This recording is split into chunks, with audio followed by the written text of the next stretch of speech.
Good evening, everybody. Keith here. Hey, I wanted to go over something real quick. I don't know if many of you guys have heard anything like this, but this is something that happened a couple years ago during my trial, and I wanted to explain it to you real quick because it shows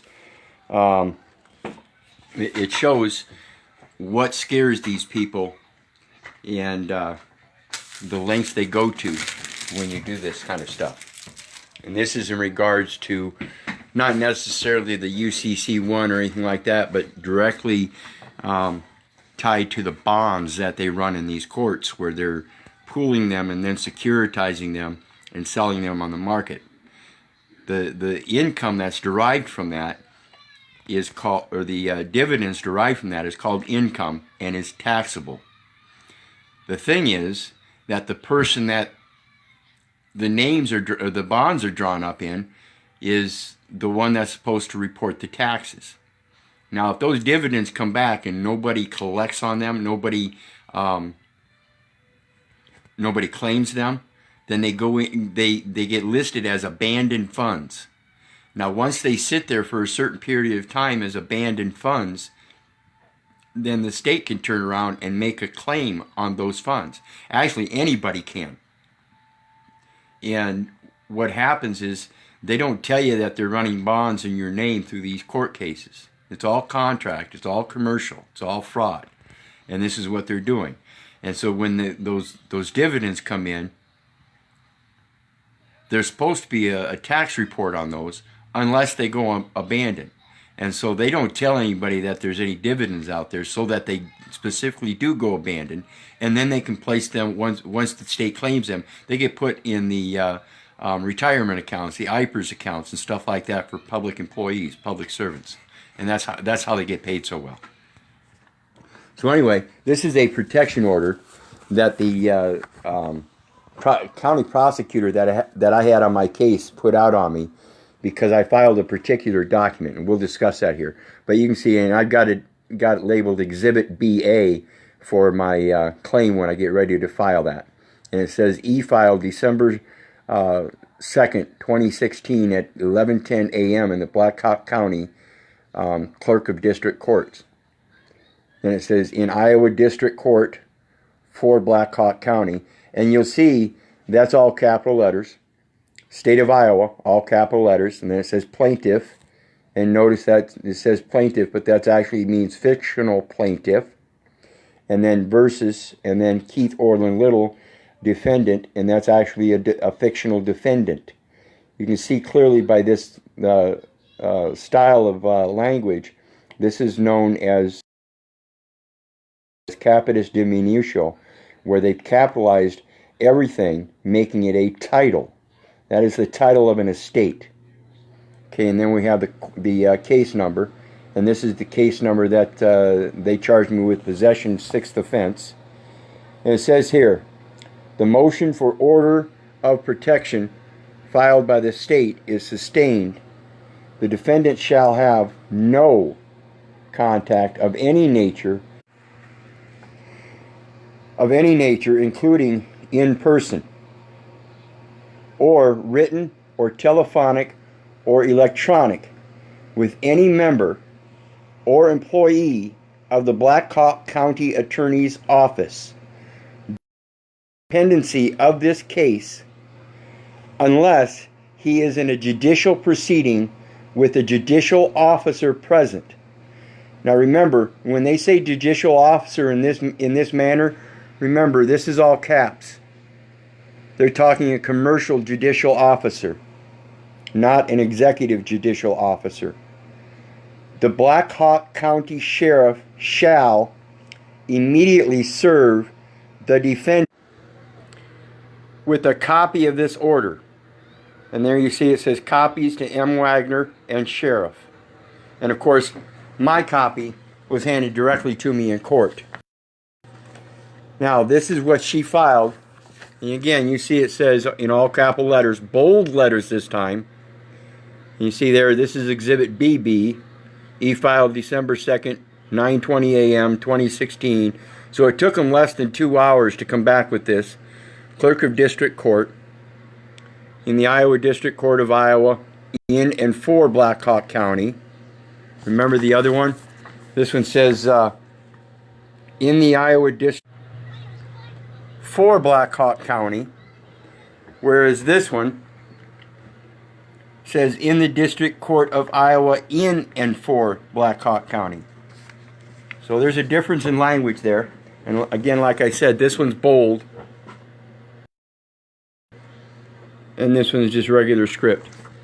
Okay, and then again we see State of Iowa, again capital letters, Keith Orland Little, capital letters. Criminal charge, notice it says criminal charge. And I assure you, again, this is all corporate commercial activity and then charging a criminal charge. It says comes now Michelle M. Wagner as Assistant County Attorney for Black Hawk County, Iowa. Let's see here.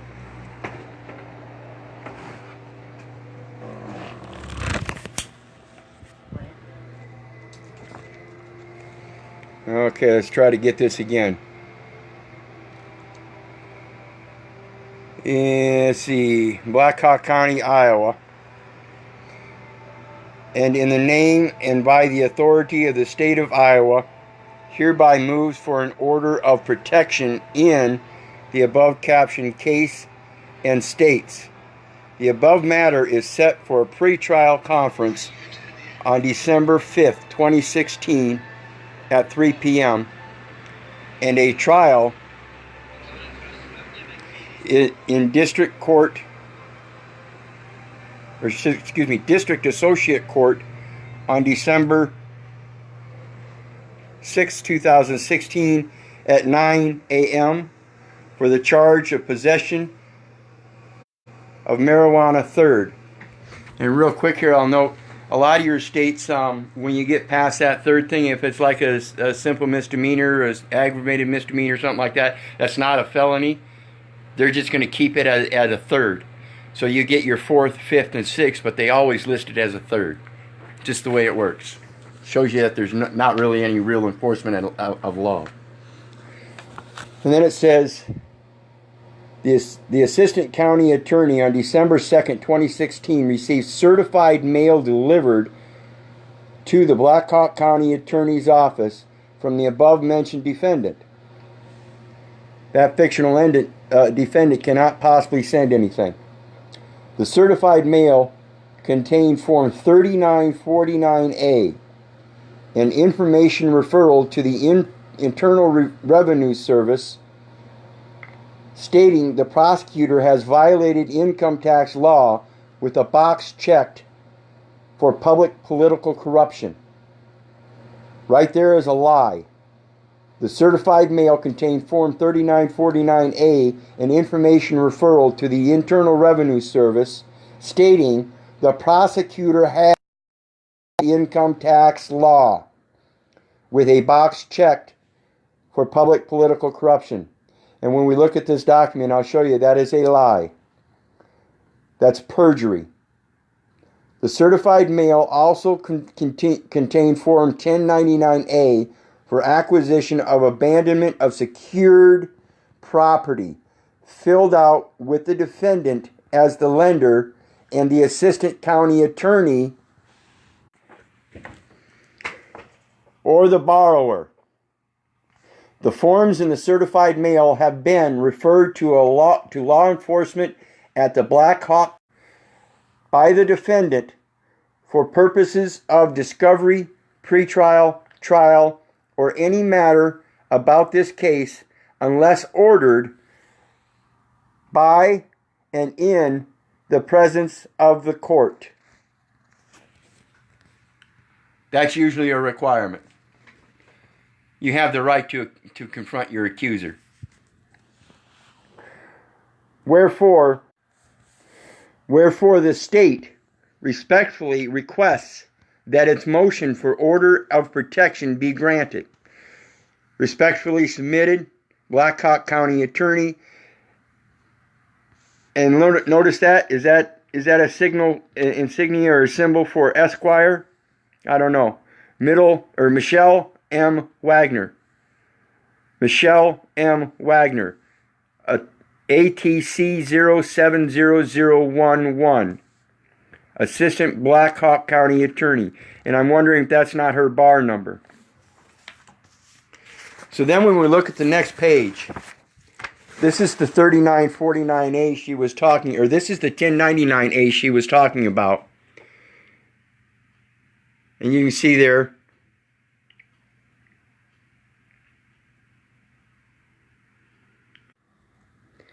there's the one side of the information, and this is all you fill out on this form. This is a acquisition form.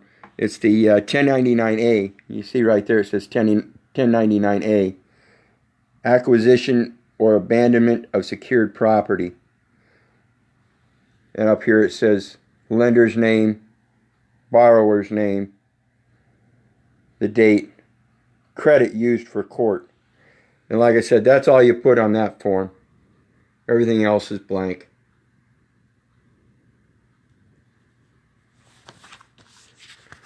Then we go over to the next page.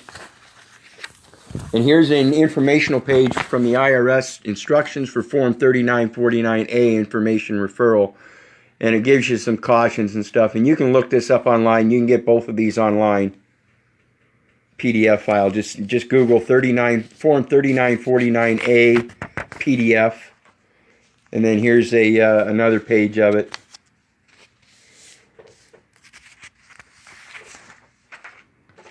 And then here's the actual 3949A.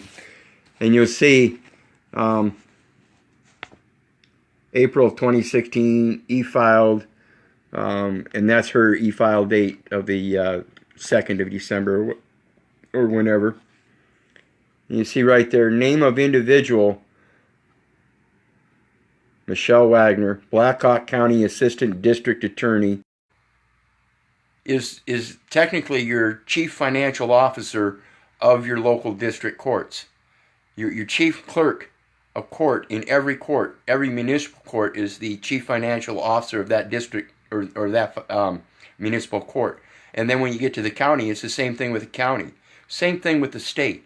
When you get to your state courts, your state supreme courts, both your northern and southern district, or some states have different districts, some only have one. But I don't know where we might have lost you on that, but just to review real quick, the chief clerk at every level, whether it be the municipal courts, the county courts, or the state supreme courts, the chief clerk is your chief financial officer, and I believe, in my opinion, these are the ones we should be putting down here instead of these county prosecutors and stuff. But this is how I did it back then, and like I said, she lied, and we'll see that here in a second, and it gives you the date. Dollar amount I don't know because I didn't know what kind of bonds I didn't have any way of researching this stuff adequately enough. And here you see my comments briefly describe the facts of the alleged violation, who, what, where, when, how you learned about and obtained the information in this report. Attach another sheet if needed. And it says clearly and simply, unambiguously, in doing research to defend myself, and today I learned that we don't defend ourselves, we fend for ourselves. And so when we go into the courts, even that one word, defend, is a misnomer. We shouldn't be using defend, we should be using fending. I am here to defend myself of these frivolous charges. So anyway, it says, to defend myself in criminal court in Black Hawk County, Iowa, case number 01071 AGCR 215189, I have come upon information that it is possible that there is current activity on account of my Sedekay Trust, and I should have put a name in there, but I should have put my Sedekay Trust account.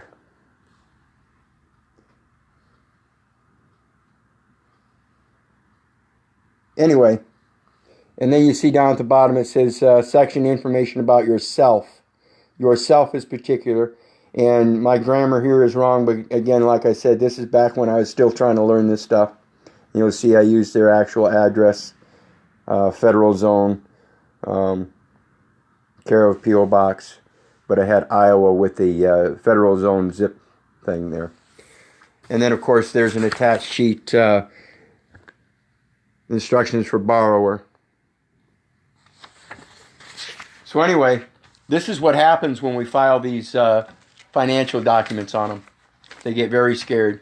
And when we learn how to do it right, I guarantee you they're going to start backing off. So understand this stuff, people. Learn it, and let's start presenting it correctly. Even though I may not have presented it correctly, I found out there's a couple other forms. Like I said, read the information on this 3949A that they give you, and you'll see there's information that tells you, again, it says, do not use Form 3949A if you suspect your identity was stolen, to report suspected misconduct by your tax return preparer. If your paid preparer filed a return or made changes to your return without your authorization. If you received a notice from the IRS about someone claiming your exemption or dependent. To report an abusive tax avoidance scheme or promotion of such a scheme. This one here is the one I think I might possibly should have used, is use Form 14242. To report an abusive tax avoidance scheme, promotion, or a promotion of such a scheme. And this is what I'm talking about. If that clerk of court, that chief clerk, is passing these bonds in your names and then not allowing you to make claim on them by telling you that that bond has been put in your name, that's non-disclosure under quasi-contracting. Even if you're involved in a quasi-contract, in order for them to do that kind of stuff, as well as any kind of change of contracts, they're supposed to contact all parties interested. Now, just because they claim you're not a party interested, they can't avoid the fact that if the bond is drawn up in your name, then you are in interest of it. And if they're drawing up the bonds in their name and making you a party to their commercial proceedings, then you are now involved and are actually a party in interest, no matter what. You cannot have involuntary servitude. You cannot have somebody physically appearing. That's slavery, period. Even if it is on a presumption or induced by duress, threats, or coercion. Learn this stuff, people. If it wasn't for you, I wouldn't be doing this. God bless. Love you. Have a great night. Bye.